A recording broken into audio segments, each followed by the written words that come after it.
I can go about changing it. So I always think king of all things, and this is sort of goes back to the era of Charlie Francis and guys like that, and the Canadian sprint coaches who just did therapy and hours and hours and hours of tissue work on their athletes, and that traditional sort of model where the Eastern European practitioners of the early 1900s, it's kind of lost its spark, because what people have now realized, if they go get a machine that just zaps the muscle, or they go just chuck some cups on it and needles, they can fuck off for 10 minutes and have a latte whilst the athlete sits there doing those things. So With a little and estom and stuff. Yeah, they need to electrodes. get these It's things true. busy and Yeah. actually do something with it. So They've done that on to my me, little and I'm like looking at them like, you should be doing some manual therapy on me, but I'm too tough. They're like, your muscles yeah, are hard. They're like, your yeah, muscles are very tough. I'm like, oh gosh, here we go. So I yeah. completely agree with you. It's the I lazy just think form, I I guess. think Yeah.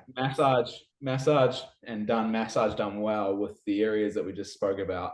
You know, if you look at most athletes in bodybuilding, you look at the upper trapeze tightness through the elevation of the scapula, look at the chest and the internal rotation, or sorry, the internal rotators of the shoulder, then look at the hip flexors and the quad length, and then you look at around the surrounding hip muscles, such as the adductors, the external rotators, and you begin to assess those things, you'll find out a lot about the athlete relatively quickly, as to what you need to prioritize to change the symptoms. If you treat most of those things, you're probably going to have a positive outcome. Whereas if you look at 9 times out of 10, what gets treated? Between the rhomboids, you see the lower traps get reduced tension, you see the erectors get released, you see the glutes get released, the hamstrings get released, and lie on your back will do 5 minutes on your quads and 5 minutes maybe on your chest. The imbalance of the therapy is what's causing the imbalances within the body as much as the training. Preach, man. Yeah. I love that. That was such a good wrap, and the way you really made that just simplified. Like that's a really good way to just go back, take those notes, make sure you actually apply them, and you actually try to stretch, because I think that's the biggest first thing on his list.